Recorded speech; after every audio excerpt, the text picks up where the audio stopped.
How are you? Everybody good? I loved our time last week. We talked about the different things that we do as a church, why we do the different things that we do in church, and all that. And then on Wednesday night, we explored those even deeper. We looked at the different scriptures for each of those things. And we have a good time on Wednesday night. You can make it out on Wednesday night, or there's also other Bible studies on different nights of the week. We have a youth that meet every Tuesday night, correct?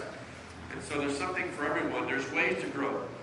It's so critical that we continue to grow in the Lord, that we not just be satisfied with our Sunday morning experience and just be Sunday morning Christians, because at some point that will not sustain us.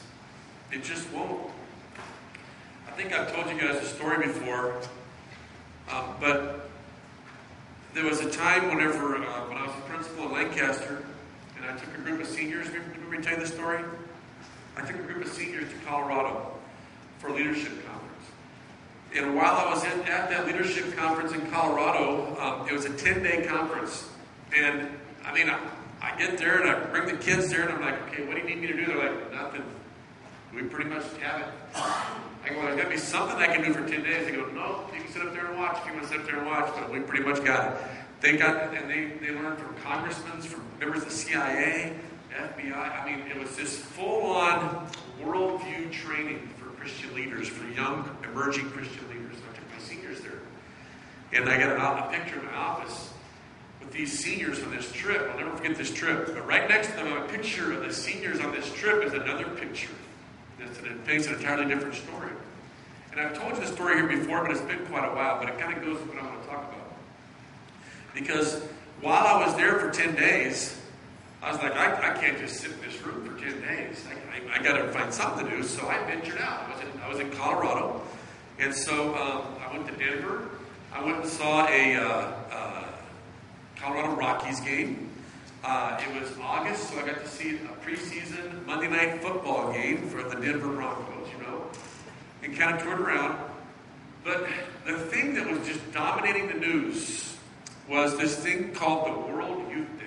It's a Catholic tradition, like once every 4 years or so.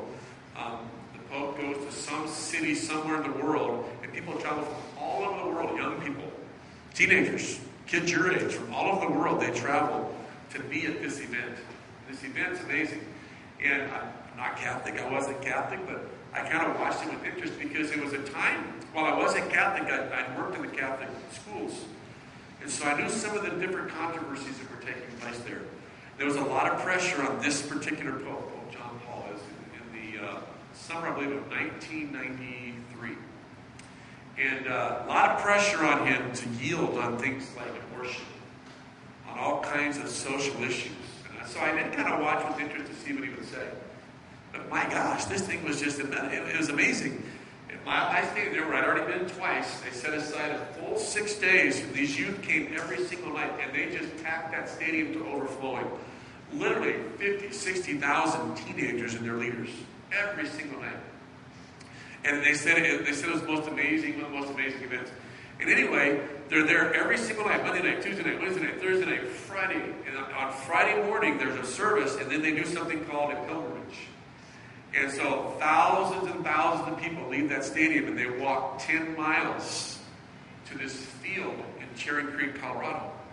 It's a huge field where now not just the teenagers, but every Catholic person can kind of come to and go to this field. And they had estimated attendance somewhere around 1 million people would be at this thing. And so, not Catholic, but I thought, you know what? I just want to just go see what this is like. I just want to check it out. And so I went there, and a couple priests snuck me in with a couple of credentials and that kind of thing. And I went there, and it was something to see. It was something to see all those military helicopters fly the Pope in, and it was all a big deal, And all the people from all over the world are there. About 1 million people in this field. They do a big mass that night. And that night, everybody just doesn't go home. They just stay right there in that field, and they're up all night long.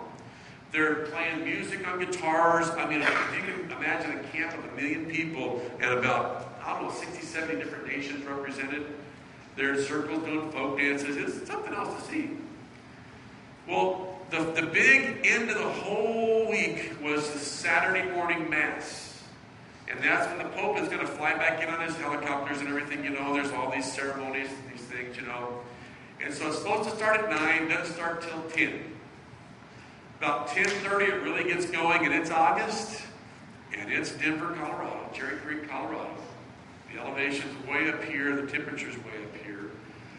And so now I'm just kind of sitting there, kind of taking it all in. And all of a sudden, at about 11 a.m., teenagers start dropping like flies. They're passing out everywhere. I spent the next 2.5, 3 hours scooping up teenagers and rushing them to medical things. They had to call the National Guard in. It was that serious. I mean, literally, the total was somewhere, I think, between 16 and 20,000 different teenagers that had passed out. Some had suffered heat stroke, some had suffered heart attack to the older people. It was they almost had to shut the whole thing down. It was that bad.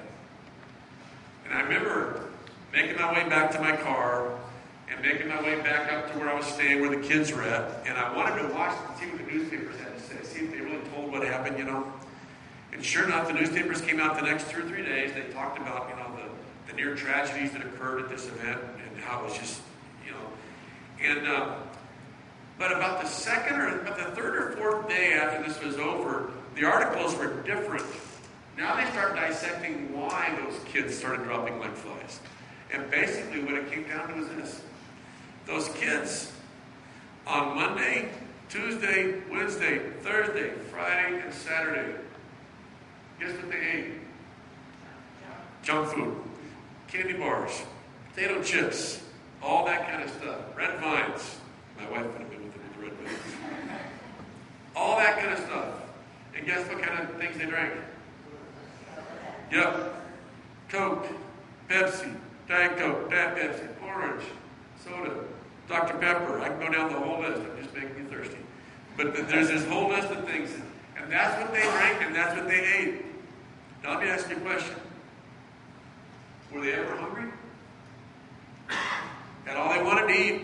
Had all they wanted. Their parents gave them $50, $60, $80, $100. Whatever they got, Were they thirsty? Had all they wanted to drink. They drank all the soda pop that they wanted. But in the heat of the day, when it got hot, the temperatures rose, and the fatigue started to set in, what they ate and what they drank wouldn't sustain life. It's that simple. You understand that? And last week we talked about why do we come together and meet every single week? Why do we do that? Where did that tradition begin? And we looked at the scriptures, we talked about that. We said, why do we put people up there and dunk them in water? Why do we baptize people? Why do we do that? We're going to take communion a little bit later. Why do we do that? Why is this table in almost every Baptist church that you'll ever go to? Why is it here? What's the purpose? And we go through all these different things that we do. Why do we stand up and sing every week? Why do we do that? Whose idea was that? Some of you don't even like to sing. Some people come late just so you can miss the singing. Some people were grateful you do.